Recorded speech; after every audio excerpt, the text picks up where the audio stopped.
는 이제 신앙 고백서 26장 성도의 교제에 관하여 중에 2절과 3절을 보려고 합니다.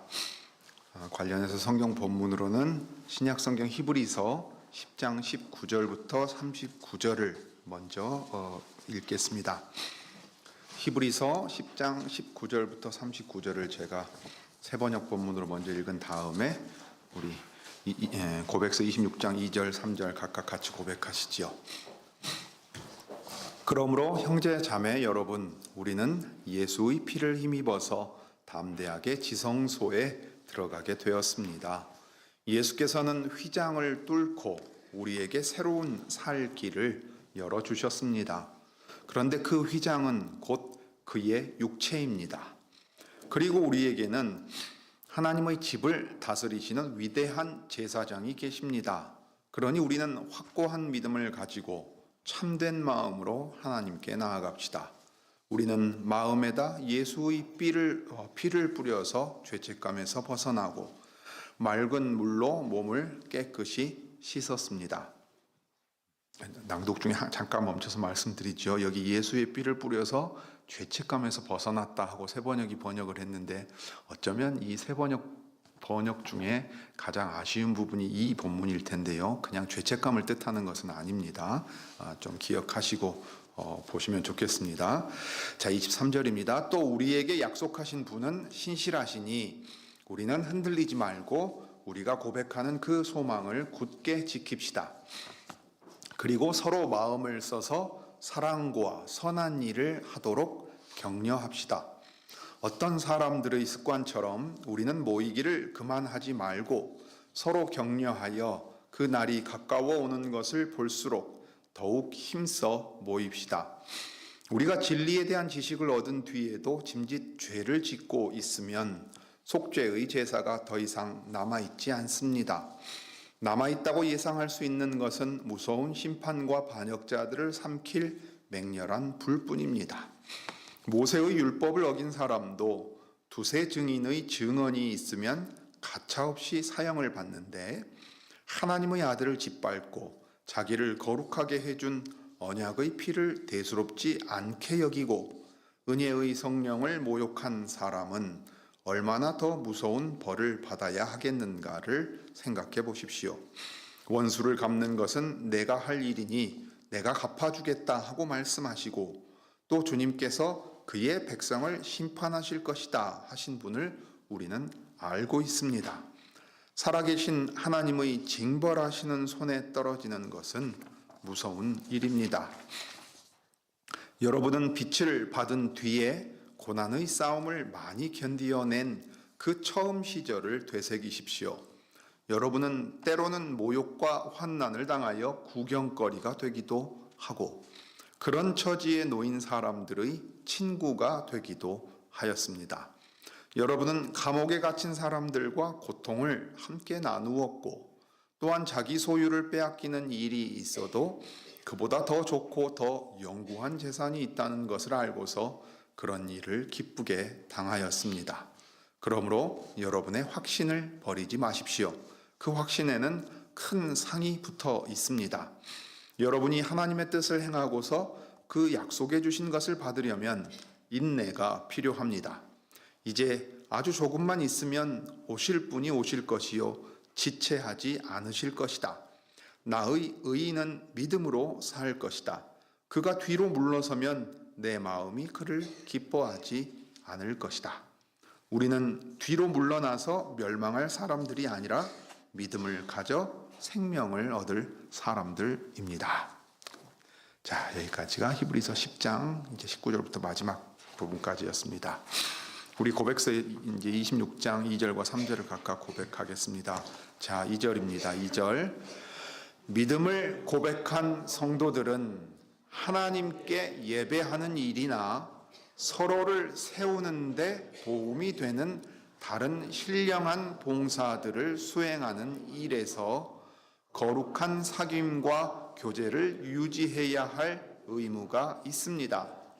또한 물질적으로 서로 돕는 일에 있어서도 그들의 다양한 능력과 필요에 따라서 그렇게 할 의무가 있습니다. 이러한 교제는 하나님께서 기회를 주시는 대로 어느 곳에서나 주 예수의 이름을 부르는 모든 사람들과 널리 나누어야 합니다. 3절, 성도들이 그리스도와 이러한 교제를 갖는다고 해서 그들이 결코 그분의 신성의 본질에 참여하는 것은 아니며 어떤 점에서든지 그리스도와 동등하게 되는 것도 아닙니다.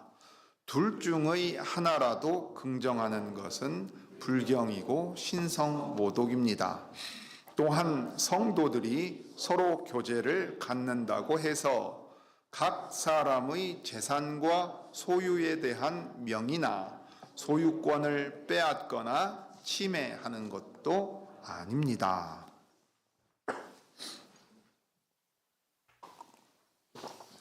자, 오후에는 우리가 신앙고백서 26장 2절 3절의 성도의 교제에 관한 내용을 더 이어서 보겠습니다.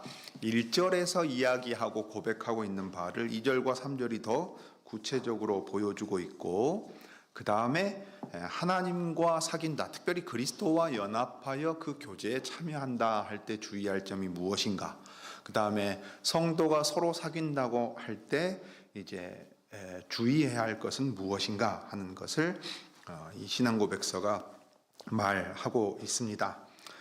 이제 우리 그리스도인들은 자신이 행하는 모든 일 가운데서 그리고 자기가 가진 모든 것으로 더 나아가서 자기 존재를 다 들여서 사귐과 교통을 계속 이어가는 것이 당연한 일입니다. 우리가 사도행전 2장에 보면 예루살렘에 교회가 서갈 때 사도들의 가르침을 받고 서로 교통하고 떡을 떼며 기도하는 데 전념한 모습을 일찍이 보았습니다. 계속해서 그 일을 힘써서 했다 하는 거지요. 이게 이제 교회가 행하는 일입니다. 사도의 가르침을 받는 일이 가장 우선됩니다. 거룩한 하나님으로부터 거룩한 말씀과 가르침을 받습니다. 그래서 우리를 그 말씀이 거룩하게 만들고 깨끗하게 씻어줍니다. 그럴 때 깨끗하게 씻고 또 거룩해진 사람들로서 마땅히 서로 교통하게 되는데, 하나님과 거룩한 교통을 나누죠. 대표적인 그게 이제 예배 드리는 겁니다. 하나님과 교통하는 게 예배의 자리고, 특별히 공예배입니다. 한데 모여서 하나님을 예배하는 자리고, 그 다음에 하나님의 말씀을 듣고 그 같은 말씀을 가지고 서로 살아가면서 경험한 은혜들을 서로 나눕니다. 그러니 서로 교제하는데 전념하였다, 계속해서 힘을 썼다 하는 모습이 분명하게 드러나 있습니다. 그 교제가 어디까지 확장되느냐 하면 그저 영혼에 필요한 것에 그치는 것이 아니라 우리 육체에 필요한 물질을 나누는 데 있어서까지도 확장되는 게 사도행전 2장 42절부터 47절에 나오는 내용입니다. 그런 모습을 통해서 세상에 존재하지 않는 어떤 공동체가 이 땅에 드러나게 됩니다. 제자 공동체라고 처음에는 불렸고 나중에는 이게 그리스도의 교회라고 더 분명하게 불립니다. 그러니까 마치 어두운 곳에 불빛 하나가 있는 것처럼 딱 보입니다. 그런데 이 불빛이 산 위에 있어서 사람들에게 보입니다. 사람들이 저 불빛이 무엇인가, 다 캄캄한데 저기에 밝은 빛이 하나가 있구나, 내가 거기 가서 보아야 되겠다 하는 생각이 들죠. 마치 떨기나무에 불이 붙었는데 그 타지 않고 있는 모습을 보고 모세가 다가간 것처럼 시온, 하나님께서 다스리시는 그곳에 이제 밝은 영광이 드러납니다. 그래서 세상 다른 나라 사람들이 저곳으로 우리가 올라가 보아야 되겠다 하는 이야기가 나오는데, 이제 그게 하나님의 율법으로 다스림을 받는 거룩한 백성이 있는 자리에 일어나는 일입니다. 이게 이사야 선지자가 말한 얘기고, 마지막 때 새 하늘과 새 땅이 새 예루살렘을 중심으로 또 세상 모든 민족들을 불러 모으는 모습으로 성경이 말하고 있기도 합니다.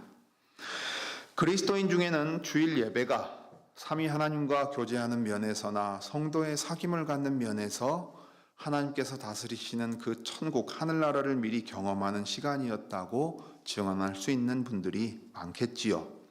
하지만 다른 한편으로는 공예배에 적극적으로 참여하지 않은 채 떠도는 일들도 교회 안에 항상 있었습니다. 자주 말씀드리지만 저기 서울 수도권에 가면 교회들이 좀 큰 교회들도 있잖아요. 그래서 규모들이 있고 교우들 숫자가 많은 데들이 있는데 그 주변에 카페에 가면 주일에는 가득 차 있어요. 특히 좀 흥미로운 것들을 볼 수 있는데 주일학교에 아이들이 교육을 받으면 부모가 데려다 줍니다. 그리고 부모는 교회를 안 가요. 부인하고 아이만 데려다 주고 남편은 또 어디 카페에서 머물러 있고 예배 끝나면 태우러 오고 이런 식의 일들도 많이 있어요. 기존에 교회를 나가기도 하고 신앙생활을 했던 사람들 중에도 많이 이제 이탈해 버린 경우들이 있었습니다. 아마 한국으로 우리나라로 치면 지금 2000년대 초중반에 이 개신교회의 윤리적인 문제가 여러 대표적인 사건들로 인해서 영향을 많이 끼쳤습니다. 아직도 그 문제를 다 해결하지 못했을 정도지요. 그 다음에 이제 코로나 기간에 이런 일들이 더 있었고, 최근에는 이 정치와 관련해서 이 교회가 많은 우려를 사고 있기도 합니다. 고신 측의 교회들 같은 경우는 강단에서 선포되는 하나님의 말씀이 야당 정치 지도자 또는 대선 후보가 유력한 사람을 향하여서 계속 언급되는 것을 보면서 강단이 훼손되는 것을 우려한 장로들이 일간지에 광고를 싣기도 했고, 최근 들어보니까 노예들 정기 노예 끝난 뒤에는 총회에 징계를 헌의하는 그런 헌의안도 몇 노회에서 올라갔다고 들었습니다. 그건 못지않게 그 안에 대해서 아예 다루지 말게 만드는 일들도 노회 안에 있었다는 얘기를 제가 들었습니다. 자, 여하튼 이러저러한 사정과 일들로 말미암아 우리 시대에는 특별히 교회의 회원이 된다거나 어떤 조직 교회, 개체 교회에 속해서 매 주일 예배에 참석해야 된다, 굳이 그럴 필요 없다 하고 생각하는 사람들이 많습니다. 오늘 히브리서 10장에 보면 그 얘기가 언급되어 있어요. 모이기를 패하는 사람들의 습관처럼 하지 말자고 말해요. 근데 이제 이 구절을 이전에 보면은 교회에서 모임 만들 때 이걸 이제 대면서, 그러니까 교회에서 많이 모여야 된다고 말했는데 꼭 그런 의미는 아닙니다. 무슨 새벽 기도한다고 모이고 수요 기도회, 금요 기도회에 막 모임을 만들어서 자주 모여야 좋다는 얘기가 아닙니다. 히브리서에 나오는 이 얘기는 큰 맥락을 보면, 첫째는 예수님을 믿고 그분의 제자로 쭉 따라가면서 집도 빼앗기고 갇힌 사람도 있었고, 그 갇힌 사람들과 공감하면서 격려하며 어려운 시기를 보냈는데, 아마도 클라우디우스 황제 때 박해일 것으로 보입니다. 그때 이제 유대인들을 로마에서 추방하죠. 우리 그 브리스길라와 아굴라 부부가 언급된 배경도 연결된 것으로 보이는데, 그러면 이제 재산도 다 빼앗기고 유대인들이 로마에서 추방을 당합니다. 히브리 사람들이 그렇게 이제 다 빼앗기고 가서 고난당하고 핍박당하는 일들이 생기는데, 이건 자기가 신앙이 있기 때문에 그랬던 거예요. 신앙으로 큰 핍박을 감내하고 온 사람들입니다. 그런데 여전히 이 어려움이 언제 끝날지 모르는 상황입니다. 자, 그럼 어떤 일들이 벌어질 수 있을까요? 그러면 자기가 예수를 믿는다고 여기 예배당 안에 앉아서 있고 예배도 드렸던 사람이, 아이고 믿음이 뭔 소용이냐, 믿음이 뭔 소용이냐, 나는 예수님이 살아계신지도 모르겠다, 이런 사람도 나오는 거예요. 그럼 이제 히브리서 6장 같은데, 한번 비침을 얻었던 사람, 은혜의 자리에 앉아 있었는데 그 굳건한 믿음으로 이 은혜를 받고 나아가는데 떨어져 나가버린 사람들도 나옵니다. 아주 심각하지요. 아주 심각한 상황입니다. 그 다음에 이제 피곤한 손과 연약한 무릎이라는 말이 히브리서에 나옵니다. 이 사람들이 믿음으로 이 싸움을 싸웠는데 이 싸움이 계속되는 동안 이제 지친 거예요. 퍼져버린 겁니다. 손에 힘이 쫙 빠졌어요.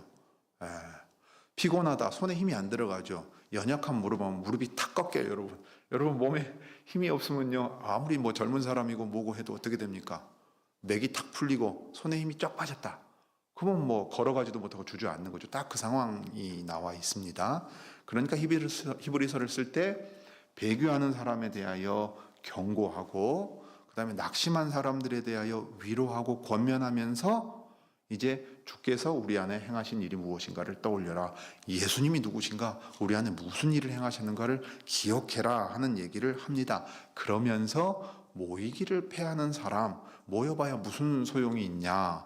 나한테 예수 믿는다는 게 뭐가 유익하냐? 하면서 떨어져 나가는 사람들, 또는 내가 교회에 속하였는데 경험한 일이라고는 사람들 싸운 거, 교회 분열하는 거, 그 다음에 사람들 변화된 모습 없이 교회 가서 가면 하나 더 쓰는 것만 봤다. 아이고, 인간이 지긋지긋하고 나는 신앙에 대해서 별 의욕이 없다 하는 상황이 됐을 때, 그래서 아예 모이지도 않고 다 퍼져버릴 그때에 이 말씀을 주는 겁니다.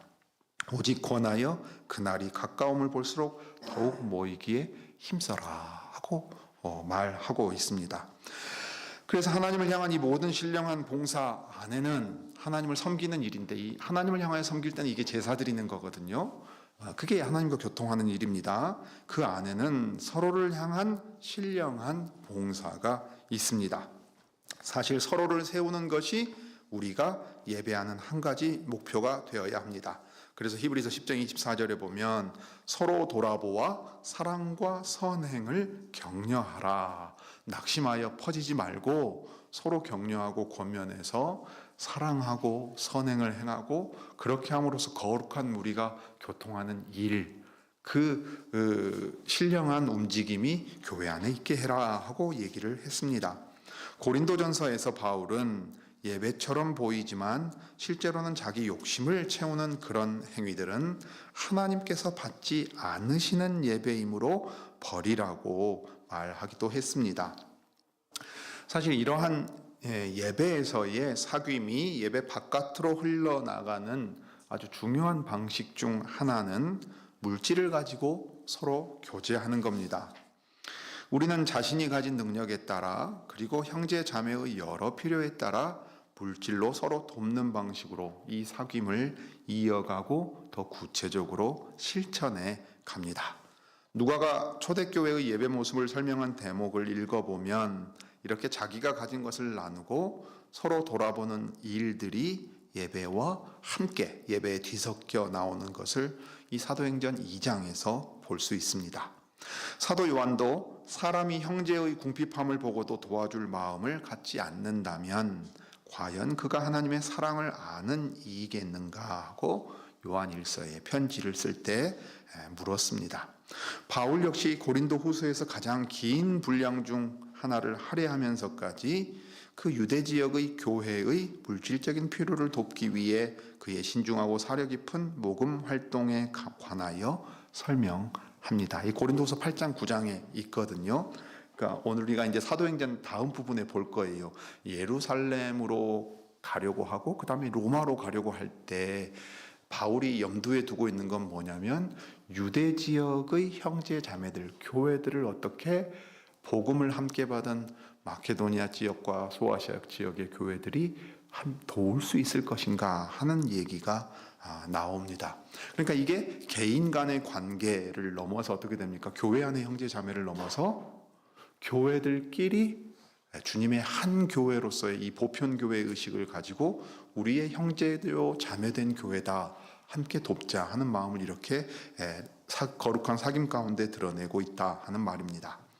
신약의 서신들과 사도행전에 기록된 바울과 초대교회의 삶을 보면 참으로 이런 방식의 사귐이 하나님께서 기회를 주시는 대로 어느 곳에서나 주 예수의 이름을 부르는 모든 사람들과 널리 이루어져야 함을 생각하게 됩니다.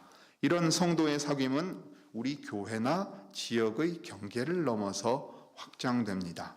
그러면서 자기 백성 전체를 향한 그리스도의 사랑이 그분의 모든 백성 가운데 실제로 흘러 넘치도록 해야 합니다. 사실 여러분 지금까지 해왔고 지금도 하고 있는 일입니다. 형제와 자매들을 돌아보는 일, 우리의 필요 가운데 섬기는 일, 무엇보다 예배 때 교회를 또 이루어서 교회로 그리스도의 다스림을 받아갈 때 직분자들이 세워져서 그 직분자들이 수고를 하지요. 어제는 또 마침 우리 봄에 교회 청소도 했습니다. 그러면 당장에 이 예배당에 나와서 저 블라인드에 먼지 닦는 것부터 시작해서 예배당 의자 주변 정리하는 일, 그 다음에 우리가 매주 매월 첫째 주에 식사를 한다 그러면 또 식사를 정성껏 준비하고 넉넉히 준비해서 우리 교우들 가운데 그것을 더 드실 수 있도록 섬기는 일, 이런 일들. 그 다음에 우리가 특별한 사정이 있으면 우리의 형제 자매의 형편을 보면서 특별한 헌상을 하기도 하고, 교회가 공적으로 하기도 하고, 개인적으로 여러분들이 병원을 찾아가기도 하고 돌보기도 하고 권면하기도 합니다. 그에 못지않게 우리 노회내 교회들 가운데 어려움이 있다 그러면 그 일에도 우리가 힘을 씁니다. 교회들이 연합하여 함께하는 신학교회 일도 그렇지요. 당장 5월이 되면 이제 저 미얀마의 로바 목사님이 옵니다. 내외분이 와요. 라일로 땅가 목사님 부부가 이제 방한을 하게 되는데 신학교 프로그램에 참여하게 되고, 그 다음에 5월 18일 주일에 오전에는 우리 교회 오고 오후에는 화원교회에 가겠죠. 또 그렇게 만날 때 주의 이름을 부르는 모든 이들이 어느 곳에 흩어져 있든지 안에서 만나서 한 분 주님을 같은 믿음으로 섬길 때 교제하면서 필요한 것들을 나누는 구체적인 일까지도 거룩한 교통으로서 하고 있는 것입니다. 자, 그런 것들은 우리가 이미 하고 있고, 그래서 그 의미를 깨닫고서 더 이제 힘써서 해야 할 아주 중요한 일이기도 하겠어요. 자, 그럴 때 우리가 이제 좀 주의해야 될 내용들이 있습니다. 하나님과 거룩한 교통 가운데 있다. 특별히 그리스도와 연합하여 사귄다고 할 때 3절에 가면 이 성도들이 그리스도와 이런 교제를 갖는다고 해서 결코 그 신성의 본질에 함께 참여하는 것은 아니다 하는 말을 우리에게 들려줍니다. 그래서 이러한 교제에 해당하지 않는 것 첫 번째로, 그리스도와 우리의 사귐은 그리스도를 우리의 중보자로 모시면서 사귀는 것이지 그리스도의 존재 안에, 즉 삼위의 한 위격이신 그분의 본질에 우리가 직접 참여하는 것이 아니라는 것입니다. 그래서 유영우 목사님 오셔서 이제 동방교회의 표현들 쓰실 때가 있어요. 신격화, 신화 이런 표현 쓸 때가 있어요. 이건 교회 역사에서 아주 오해되었던 말이기도 하거든요. 마치 사람이 신의 본질에 참여하는 것처럼 오해되는 말이었어요. 그래서 서방교회에서는 아주 질색하고 오해했던 말인데, 하나님의 이 본성에 참여한다 하는 말이 이제 베드로가 쓰기도 합니다만은, 우리가 하나님께 붙어 있으면 하나님의 어떠하심 가운데 우리에게 주어지는 것들이 있습니다. 그 은혜로 말미암아 우리가 참여하게 되는 것들인데, 그게 우리를 하나님의 자리에 끌어올리는 것은 아니지요. 이 점에 있어서 이 서방교회 전통에 있는 웨스트민스터 신앙고백서가 이것을 아주 명확하게 다시 한번 선언하고 있습니다. 사람이 하나님과 같은 존재가 되는 것이 아니라 그리스도로 말미암아 연합함으로써 성령 안에서 하나님께서 가지고 계시는 것들을 우리에게 나누어 주시고, 그로 말미암아 우리가 참여하는 것이다 하는 것을, 그 경계를 넘어서서는 안 된다고 분명하게 우리에게 들려주고 있습니다. 바울이 골로새 교인들에게 이와 비슷한 내용을 설명한 적이 있습니다. 그리스도는 몸의 머리이십니다. 그분은 죽은 자들 가운데서 먼저 일으킴을 받은 분이십니다. 아버지께서 예수님을 일으키셨지요. 우리는 우리와 연합하신 그분과 많은 것을 공유합니다. 하지만 그분은 여전히 머리이십니다. 그분은 먼저 나신 분이며 만물의 으뜸이시고, 아버지께서는 모든 충만으로 예수 안에 거하게 하셨습니다.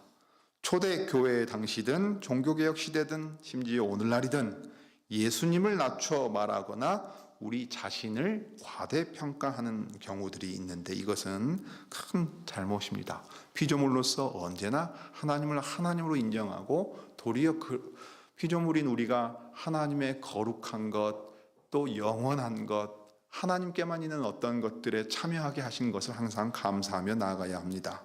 성경에서는 한 주 예수 그리스도께서 계시니 만물이 그로 말미암고 우리도 그로 말미암았다 했고, 그런 그리스도께서는 복되시고 홀로 한 분이신 능하신 자며 만왕의 왕이시며 만주의 주시며 오직 그에게만 죽지 아니함이 있고 가까이 가지 못할 빛에 거하시고 아무 사람도 보지 못하였고 또 볼 수 없는 분이다 하고 바울이 그리스도를 높여서 찬송하고 있는 게 디모데전서에 나옵니다. 그러니 존귀와 영원한 능력을 돌리는 대상은 그리스도 오직 그분 한 분뿐입니다.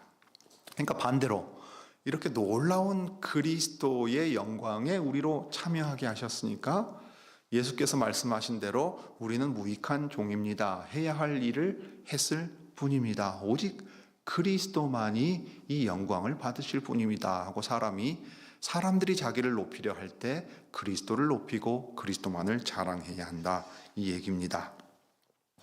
물론 하나님께서는 성경에서 성도들의 보좌라든지 심판날에 우리가 그 심판에 참여할 것에 관하여 말씀하시고, 또 우리가 참여하는 의에 관하여서나 성령의 기름 부으심에 관해서도 말씀하시지만 그 아드님에 관해서는 이렇게 말씀하십니다. 하나님이여, 주의 보좌가 영영하며 주의 나라의 홀은 공평한 홀이니이다. 주께서 의를 사랑하고 불법을 미워하였으니 그러므로 하나님 곧 주의 하나님이 즐거움의 기름을 주께 부어 주의 동료들보다 승하게 하셨습니다. 이 히브리서 1장 8, 9절이 시편 45편 7절을 인용하면서 예수께서 높으신 분이라 하는 것을 말하는 것과 관련되어 있습니다. 그러니 자기를 하나님과 같은 자리에 높인다고 하면 하나님께서 주신 은혜가 있기 때문에 우리가 이런 사람들이다라고 과도하게 말한다면 도리어 하나님을 모욕하는 이 신성모독에 해당된다고 아주 주의하면서 지금 신앙고백사가 이야기하고 있습니다. 그래서 우리가 그리스도와 연합하는 일이 무엇이고 그 범위가 어디까지인지를 이해하려고 할 때는 넘어서서는 안 되는 울타리를 신중하게 기억할 필요가 있습니다. 사실은 성도 간의 사귐에 있어서도 우리가 지켜야 할 선이 분명하게 있습니다. 성경에서는 궁핍한 사람들에게 성도가 자기 가진 것을 나누는 모습을 보여주기도 하고 또 요구하기도 합니다. 하지만 그렇다고 해서 성도의 사귐이 물질을 공동으로 소유하는 공동체 생활을 요구한다는 뜻이 아닙니다. 역사상 많은 이런 일들이 있었죠. 자, 성경은 자기 가진 것을 다 사도의 발 앞에 내어두고 필요를 따라 나누어 주었다. 이것이 예수님의 공동체가 지향해야 할 가장 이상적이고 우리가 해야 할 의무다 하고서는 공동체 생활을 지향하려고 하는 경우가 역사상 대단히 많았습니다. 삶 자체를 모든 걸 다 나누어야 이게 진정으로 예수께서 우리에게 이루고자 하시는 그 이상적인 사회 곧 교회다라고 말하는 사람들이 있었어요. 그런데 사도행전 2장에서도 벌써 보면 자기의 재산, 사유재산이 있다는 것 자체를 부정하지 않습니다. 열심히 일해서 자기 손으로 벌어라 하고 말해요. 남의 것을 탐내지 말라고 말합니다. 그러니까 자기의 소유의 경계가 분명히 있으면서 나누는 일에 있어서 하나님의 은혜 안에서 자발적으로 참여하게 되는 것이 있습니다.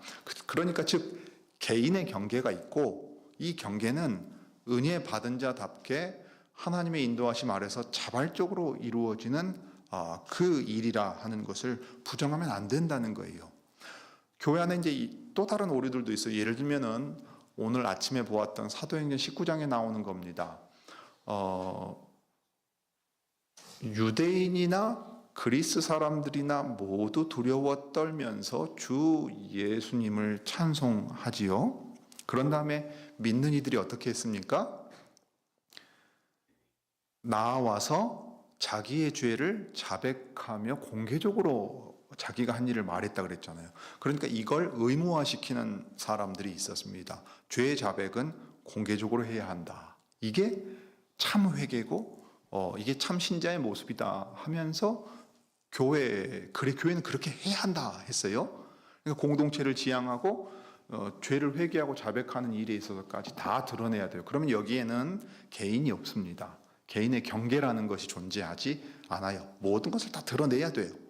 그런데 그것을 감당할 수 있느냐? 아주 이 피해가 아주 무시무시하게 컸습니다. 그 공동체 완전히 깨져버립니다. 사람이 다른 사람의 죄를 알고 그것을 이해하고 지나갈 수 있느냐? 사실 그렇지 못해요. 여러분, 심지어 교회 안에는 어떤 일도 있냐면 징계를 받는 일이 있습니다. 영적으로 중대한 일에 대해서 수찬 정지를 당하거나 어떤 일들이 있어요. 회중 가운데 그 징계도 잘 받아들였어요. 그런데 나중에 목사가 그 사실을 알고 있다는, 이 공개적으로 징계받지 않았어도 교회 안에 최소한 목사나 장로가 이 일에 대해서 알고 있다는 사실을 견디지 못하고 교회를 옮기는 사람들도 생깁니다. 우리는 그만큼 연약한 사람들입니다. 그러니까 여기 은혜 안에서 하나님께서 경험하게 하신 일들을 계속 규범처럼 이렇게 해야 한다고 의무로 만들어버리면 아주 위험해집니다. 특별히 이 경제 공동체를 가지고서 다 재산을 나누고 모여 살면서 해야 된다. 이거 가장 잘 실천하는 공동체가 있죠. 어딥니까? 사이비들이요. 이단과 사이비들. 자기 가진 것 다 내놓아서 모여 살면서 그 공동체가 추구하는 이상을 위해서 자기 모든 걸 헌신하라고 말합니다. 개인의 삶이 없어요. 사실 한국 개신교회도 지난 세기에 엄청난 열심으로 교회에 모여서 헌신하게 만들었는데 지나고 보니까 무슨 문제가 있었어요? 젊은이들이 젊은 날에 사회에서 건실한 일꾼으로서 준비를 시키지 않았어요. 교회 일에 동원한 셈이 되어버렸다 이 말입니다. 그 인생 책임져 주지 않아요. 그리고 뒤늦게 생각했어요. 사회에 나가서 살아갈 힘을 우리가 갖추지를 못했구나. 교회 일에 몽땅 불러다가 젊은 날에 헌신을 시킨 거예요. 그게 너무 당연한 분위기로 살아온 거예요. 지금 장년들이 교회 안에 그런 분위기로 살았을 겁니다. 그러니까 신앙국수는 분명히 말하고 있어요. 성도들이 서로 교제를 갖는다고 해서 당신 마음속에 무슨 생각이 있는지 다 털어놓으세요. 그걸 진실한 교제라고 말하지 않습니다. 그 사람의 마음이 움직여서 자연스럽게 나온다면 감사한 일이지만 우리는 각자가 자기 죄를 고백하고 벌거벗은 사람들처럼 다 자기를 드러낼 수 있어야 됩니다라고 말하면 폭력이 되는 거예요. 개인이 사라지지요. 상대방의 자리가 없어집니다. 이건 성도의 교제가 아닙니다. 이런 말을 목사가 영적인 권위를 가지고 한다고 해보세요. 이걸 영적인 학대라고 부르는 겁니다. 이게 교회 안에 의식하지 못하게 팽배해 있었다는 사실을 우리가 대단히 주의해야 합니다. 성도의 교제라는 이름으로 강요하거나 의무화하지 않습니다. 우리가 헌장에서 말하는 것처럼 그리스도의 교회의 가장 바른 자태를 구현하려고 할 때 다그치고 왜 그렇게 하지 않느냐라고 말하지 않아요. 말씀을 듣고 비침을 받은 신자들이 자유롭고 자연스럽고 신령하게 스스로 해나가게 하는 겁니다. 답답할 정도로 그렇게 기다리는 거예요. 의무화하고 이렇게 하라고 말하면 오히려 쉽지요. 우리 사회는 그런 문화에서 자랐어요. 전체주의적인 문화입니다. 개인이 존중받지 못하고 개인의 의사를 인정하지 않습니다. 우리가 자녀를 키울 때도 그러기가 아주 쉬워요. 특별히 이 신앙적인 명분이 있으면 더 강요할 수 있잖아요. 그게 정당하다고 생각하니까 그렇습니다. 그러나 성도의 거룩한 교통은 오래 참으시고 기다리시는 자비롭고 인자하신 하나님께서 말씀으로 깨달은 사람들이 깨달은 만큼 스스로 행할 수 있도록 기다려 주십니다. 이게 양육하시는 방식이에요.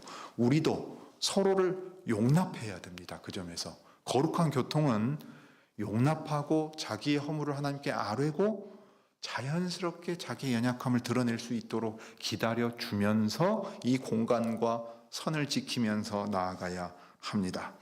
후하게 베푸는 삶을 사는 것이 곧 재산을 함께 소유하며 살아야 한다는 것을 강제하거나 의무화하는 말이 결코 돼서는 안 됩니다.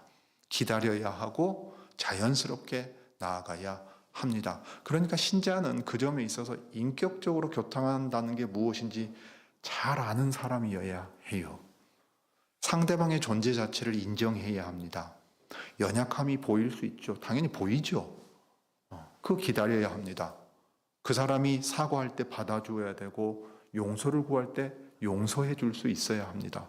그래야 이 공동체가 다시 일어설 수 있는 힘을 가진 공동체입니다. 그런데 여러분, 관계에서 제일 힘든 게 뭡니까? 잘못했다고 사과하는 거예요. 자기가 뭘 잘못했는지 제대로 깨닫는 게 제일 어려워요. 깨달아서 그것을 인정하는 일은 엄청난 용기가 필요합니다. 혼인하여 오래 부부 생활을 하신 분들 먼저 생각해 보십시오.